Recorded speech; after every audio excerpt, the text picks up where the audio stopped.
Ti è mai capitato di arrivare a fine giornata e non ricordare davvero cosa hai vissuto? Hai fatto mille cose, ma è come se non ci fossi stato davvero, come se la tua vita scorresse senza di te.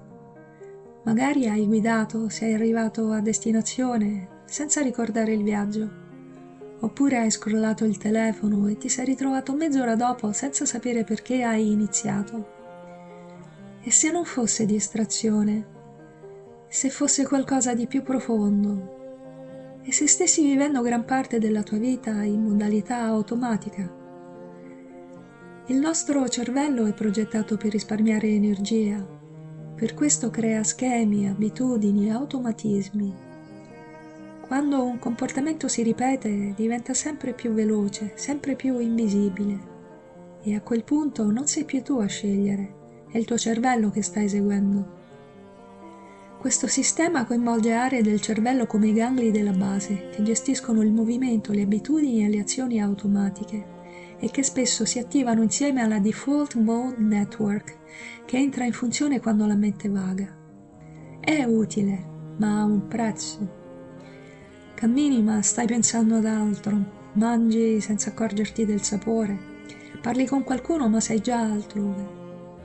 Rispondi, reagisci, ripeti schemi. E spesso anche le emozioni diventano automatiche. Stesse situazioni attivano dentro di te le stesse reazioni. Magari ti è anche capitato di reagire in modo esagerato e poi pensare: perché ho reagito così? Come se qualcosa avesse agito al posto tuo. Quando vivi una situazione simile a qualcosa già vissuto, il cervello attiva circuiti automatici. L'amigdala rileva minacce emotive e reagisce prima ancora che tu ne sia consapevole. Ma allora perché l'amigdala si attiva così facilmente? Perché a volte basta pochissimo, uno sguardo, un tono di voce, una parola e dentro di te qualcosa scatta. L'amigdala è una struttura antica del cervello. Il suo compito non è farti stare bene, è farti sopravvivere. È progettata per individuare minacce e preferisce sbagliare per eccesso piuttosto che rischiare di non vedere un pericolo. L'amigdala non reagisce solo al presente, reagisce a ciò che riconosce.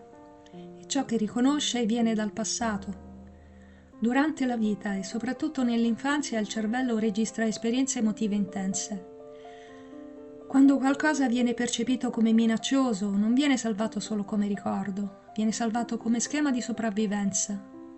Le ricerche di Joseph Ledoux mostrano che l'amigdala è coinvolta nella formazione e riattivazione delle memorie emotive, soprattutto legate alla paura, e può attivarsi attraverso una via rapida detta low road che elabora gli stimoli emotivi prima del pensiero cosciente. Questo significa che il cervello non chiede: è davvero pericoloso adesso? Ma chiede: mi ricorda qualcosa che è stato pericoloso? E se la risposta è sì, l'amigdala si attiva. E allora succede che qualcuno si allontana e senti abbandono, qualcuno ti critica e senti attacco, un messaggio non arriva e inizi a preoccuparti, anche se in quel momento non c'è un vero pericolo. Il problema non è che reagisci, il problema è quando non sai di stare reagendo, perché lì perdi lo spazio della scelta. Non stai reagendo alla realtà, stai reagendo a ciò che la tua mente crede che sia la realtà. E finché non vedi questa differenza, continuerai a vivere automaticamente. Qui entra in gioco un'altra parte fondamentale, la corteccia prefrontale. È la parte più evoluta del cervello, quella che ti permette di fermarti, riflettere, regolare le emozioni e scegliere come agire. Il ruolo della corteccia prefrontale nel controllo delle emozioni e nell'inibizione delle risposte automatiche è ben documentato negli studi di Richard Davidson. Lo scarto tra la reazione anticipata dell'amigdala e la possibilità di scelta del prefrontale è sottilissimo. A volte è un solo respiro. Non devi eliminare l'amigdala, non devi smettere di reagire, devi allenare lo spazio tra stimolo e risposta. Quando permetti all'amigdala di prendere il sopravvento, stai reagendo automaticamente, senza accorgerti che è un'interpretazione. Non è il mondo che è sempre uguale, è il filtro con cui lo guardi che si riattiva. L'amigdala non distingue bene tra ciò che è successo e ciò che sembra simile. Per lei abbastanza somigliante equivale a abbastanza pericoloso, e così non reagisci a quello che sta accadendo, reagisci a ciò che hai già vissuto. E finché questo resta invisibile, continuerai a vivere il presente come se fosse il passato. Non è la vita che si ripete, è il modo in cui la stai vivendo. Ecco perché ti arrabbi sempre nello stesso modo, ti chiudi sempre nelle stesse situazioni, ripeti dinamiche nelle relazioni. Non è il presente, è memoria emotiva automatizzata. Come dice Jon Kabat-Zinn, il biologo molecolare e ideatore del protocollo Mindfulness-Based Stress Reduction, il pilota automatico ci impedisce di vedere le cose per come sono davvero. La prossima volta che senti una reazione forte, fermati.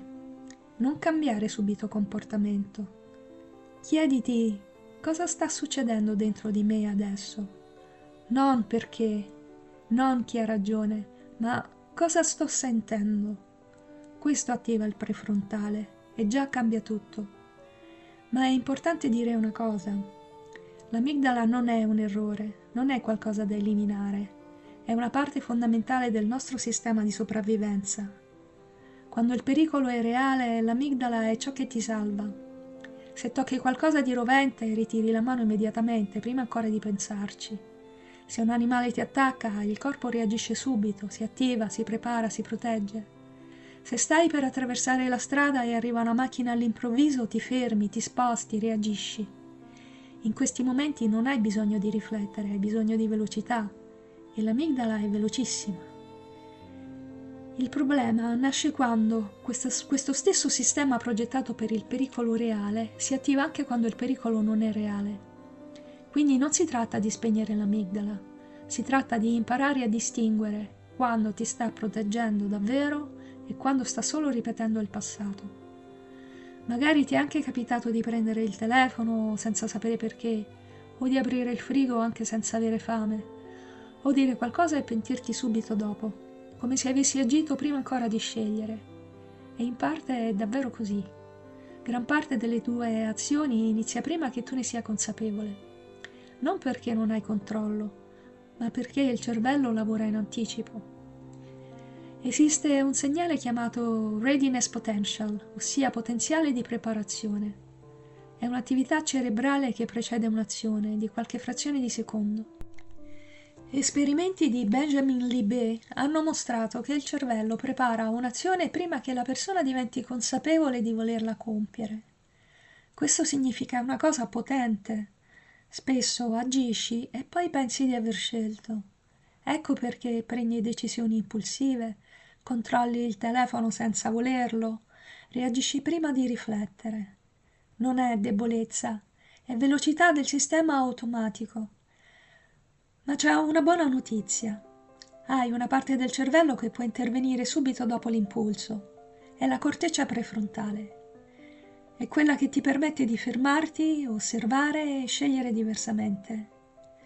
Il ruolo della corteccia prefrontale nel controllo cognitivo e nell'inibizione delle risposte automatiche è ben documentato, tra cui negli studi di Michael Posner sull'attenzione e il controllo esecutivo. Quindi non sei senza controllo, hai solo due tempi. Il primo è l'impulso, che è automatico. Il secondo è la scelta, che puoi fare consapevolmente. E la differenza tra vivere in automatico o essere presente sta tutta lì. L'amigdala è velocissima, può attivarsi in circa 10-20 millisecondi, prima ancora che tu abbia il tempo di pensarci. Studi sull'elaborazione emotiva rapida, come quelli di Joseph Ledoux, lo dimostrano. La corteccia prefrontale invece è più lenta. Ha bisogno di circa 300-500 millisecondi per elaborare, valutare, scegliere. I tempi più lenti dei processi cognitivi e decisionali della corteccia prefrontale sono stati evidenziati in numerosi studi sul controllo esecutivo e l'attenzione, tra cui quelli di Michael Posner. Questo significa che la reazione arriva prima e la consapevolezza arriva dopo. C'è uno scarto, uno spazio piccolissimo, ma reale. E quello spazio è esattamente il momento in cui stai per rispondere male, stai per chiuderti, stai per reagire automaticamente, ma puoi ancora fare qualcosa di diverso. Non devi essere più veloce dell'amigdala, non puoi, ma puoi diventare abbastanza presente da entrare in quello spazio. Ecco perché anche una cosa piccola come un respiro funziona. Perché rallenta il sistema, dà tempo al prefrontale di attivarsi e quel mezzo secondo può cambiare tutto. Nello spazio tra impulso e azione non c'è solo controllo, c'è libertà. L'amigdala è veloce, il prefrontale è più lento, ma più consapevole. E ogni volta che ti fermi anche solo un secondo, non stai reprimendo la reazione, stai scegliendo come viverla. Adesso ti lascio alcune tecniche semplici ma potentissime. La prima è la pausa dei 2 secondi. Ogni volta che stai per fare qualcosa di automatico, rispondere, prendere il telefono, reagire, fermati e conta mentalmente 1, 2 e poi agisci. Quella pausa è tutto.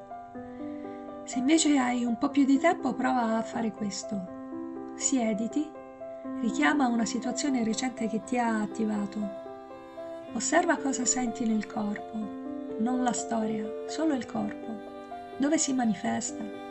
Petto, pancia, gola. Respira dentro quella zona. Rimani. Infine proponiti di meditare nell'arco della giornata e inizia da una cosa semplice. Scegli un gesto quotidiano, per esempio bere acqua o aprire una porta. E ogni volta che lo fai, fermati 3 secondi, respira, senti, non cambiare nulla, solo osserva, senti il corpo, dove sei, se c'è tensione, movimento, c'è vita, non devi fare nulla, solo tornare. Questo è il primo piccolo interrupt del sistema automatico.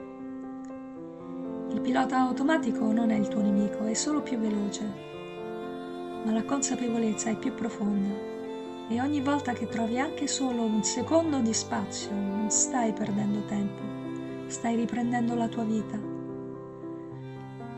Ora, prima di chiudere, facciamo una meditazione insieme.